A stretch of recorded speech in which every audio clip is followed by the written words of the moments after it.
महापुराण की कथा कहती है, भगवान शंकर का चरित्र कथा है कि जिस बच्चे को, जिस मनुष्य को, जिस स्त्री को, जिस कन्या को, जिस बेटे को, बेटी को, बुजुर्ग को, महिला को, पशु को, पक्षी को, जानवर को, जलचर को, थलचर को, किसी को भी अगर शंकर जी की पूजन करना नहीं आए, आड़ी टेढ़ी भी कर देगा तो भी शंकर भगवान उसको स्वीकार कर लेंगे और शंकर उसको वर प्रदान कर देंगे। शिव उसकी पूजन को स्वीकार कर लेते, शंकर भगवान उसकी पूजन को स्वीकार करते।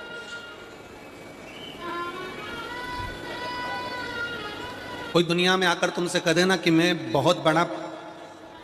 इतना विद्वान हूं कि मैं भगवान की पूजन सबसे अच्छी करता हूं। अगर कोई तुमसे आकर कह दे कि मैं सबसे ज्यादा विद्वान हूं, शंकर जी का अभिषेक मैं बहुत अच्छे से करता हूं। कोई तुमसे आकर कह दे कि मेरी पूजन में कोई कमी नहीं रहती, मैं इतनी अच्छी पूजन करता हूं। कोई विद्वान से विद्वान व्यक्ति भी आकर तुमसे कह दे कि मैं शंकर जी का अभिषेक इतना विद्वत्ता में कराता हूं कि मैं शंकर जी की आराधना सबसे श्रेष्ठ कर सकता हूं, तो मान लेना कि शिव मिल नहीं सकते, शंकर नहीं मिल सकते। शिव जी की पूजन वही स्वीकार है जिस पूजन में थोड़ी सी कमी रह जाए। पूजा की थाली लगाकर पशुपति व्रत करने के लिए तुम मंदिर में गए, पूजा की थाली लगाकर तुम शंकर जी के मंदिर में पूजन करने के लिए गए, 16 सोमवार की पूजन कर रहे थे, संकट सोमवार की पूजन कर रहे थे, सोमवार का पूजन कर रहे थे, प्रदोष का पूजन कर रहे थे, सोमवार की अष्टमी का पूजन कर रहे थे, शिवरात्रि का पूजन कर रहे थे, सावन महीने का पूजन कर रहे थे। पूजन की थाली में सारा सामान जमा लिया तो भी मंदिर में जाकर कोई सामान याद आए तो समझ लेना कि तुम्हारी पूजन भगवान शंकर ने स्वीकार कर लिया। और मुझे विश्वास है मेरी जीजियों पर, मुझे विश्वास है मेरी बेटियों पर, मुझे विश्वास है मेरे बेटाओं पर और मेरे जीजाओं पर। मेरी जीजियों ने, मेरे जीजाओं ने, मेरी बेटियों ने कभी तो मंदिर में पूजन करी होगी। बोलो करी कि नहीं करी किसी मंदिर में जाकर पूजन? जम के बोलो जरा, करी है ना? और आपकी पूजन की थाली में, आपके पूजन की थाली में कुछ ना कुछ कमी तो रही होगी ना। कभी माचिस रह गई, कभी दिया रह गया, कभी अगरबत्ती रह गई, कभी कंकु लाए थे कंकु रह गया, कभी चंदन रह गया, कभी कोई जनेऊ रह गया, कभी सुपाड़ी रह गई, कभी कोई प्रसाद रह गया। फिर याद आया मैं तो ये घर छोड़कर आ गई, मेरे घर पे रह गया, अब क्या करूं? शंकर जी की कथा कहती है कि शिव उपासना में अगर तुम्हारी थोड़ी सी कमी रह जाए, समझ लेना कि शंकर जी ने तुम्हारी उपासना को स्वीकार कर लिया। और यह केवल तुमसे ही मतलब नहीं है,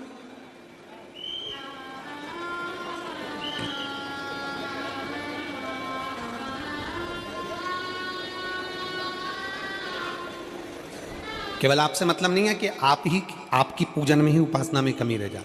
ये शंकर भगवान का वर है, ये शिव जी का वर है। किसको? भगवान नारायण को।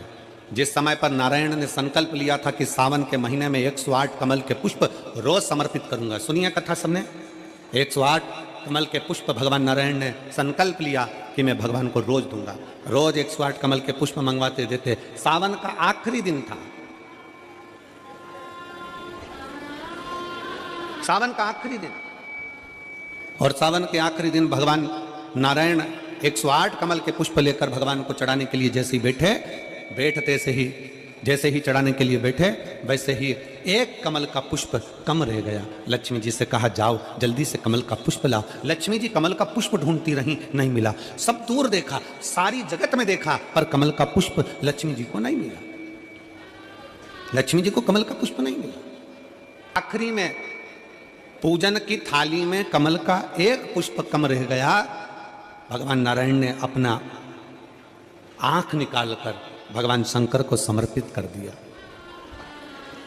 क्या निकालकर समर्पित करी? अपनी एक आंख। और जब भगवान ने अपनी एक आंख निकालकर भगवान को समर्पित करी, उस दिन का नियम है आज तक, अगर पूजन की थाली में कोई कमी रह जाती है, पूजन में कोई कमी रह जाती है, तो एक आंख मतलब आखा चावल। आखा चावल जानते हो आप लोग? जम के बोलो जरा। आखा मतलब पूरा। हम आंख तो भगवान को नहीं दे पा रहे इस संसार सागर में, कलिकाल में।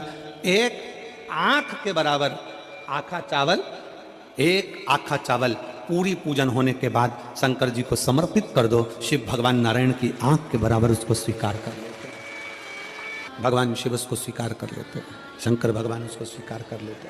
शिव इसको स्वीकार कर लेते हैं। भगवान नारायण ने एक आंख भगवान शंकर को दे दी। शंकर भगवान ने अपना सुदर्शन चक्र भगवान विष्णु को दे दिया।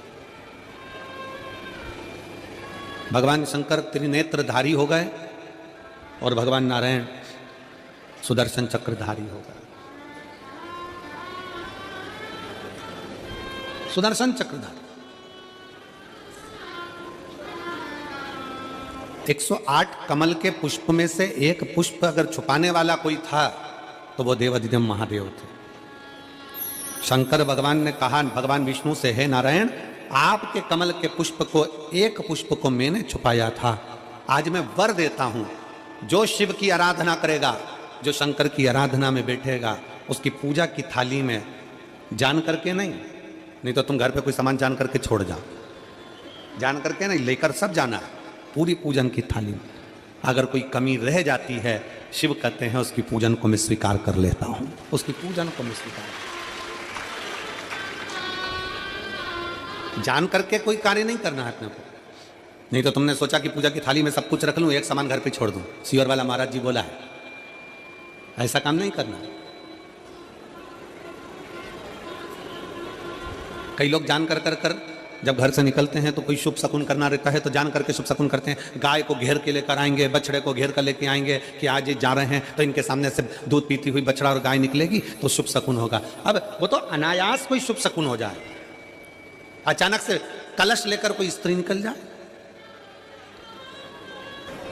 जब हम नेपाल में कथा करने के लिए गए तो वहां पर कान वाले ने पत्र लिखा, और शायद नेपाल की कथा में वो पत्र आप लोगों ने सुना भी होगा। उस दुकान वाले ने अपने पत्र में लिखा कि गुरुजी, मेरी दुकान बिल्कुल नहीं चलती थी और मैं किसी देवता पर भरोसा नहीं करता, मैं कहीं नहीं जाता, पर 15 घर छोड़कर एक लड़का रोज प्रतिदिन 1 लोटा जल लेकर शंकर जी के मंदिर में जाता है और मेरा दुकान पे आने का समय वही टाइम होता है। वो लोटा लेकर निकलता है और मैं दुकान की ओर बढ़ता हूँ, दोनों का मिलना थोड़ा आगे होता है। गुरुजी, जब से वो 1 लोटा जल भरा हुआ कलश मेरे सामने से निकल कर जाता है, तब से मेरी दुकान चलना इतनी प्रारंभ हो गई कि मुझे पीछे पलट कर नहीं देखना।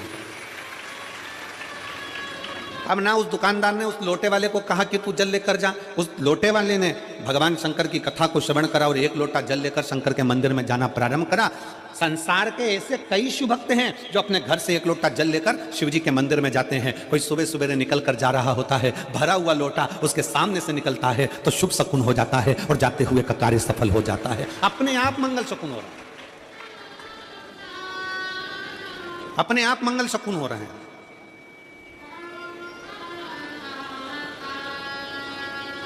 ना जाने कितनों के कार्य अपने आप हो रहे हैं और कर का हो जाता है और शिव उसको स्वीकार कर लेते हैं। श्री शिवाय नमस्तुभ्यम। दोस्तों, हर हर महादेव। 10 जनवरी को पुत्रदा एकादशी है, साल की पहली एकादशी। कर ले एक चावल के दाने का उपाय। दोस्तों, किसी भी शिव मंदिर में जाकर 1 चावल का दाना शिवलिंग पर अर्पित करिए। जो मनोकामना होगी उसको बोलते हुए शिवलिंग पर 1 चावल का दाना अर्पित करिए। शिव जी आपकी मनोकामनाएं 3 महीने के अंदर अवश्य पूरी करेंगे। हर हर महादेव। अगर आपको हमारा चैनल पसंद आता हो, हमारी वीडियोस आपको पसंद आती हो, तो प्लीज़ हमारे चैनल को लाइक एंड सब्सक्राइब करें। हर हर महादेव।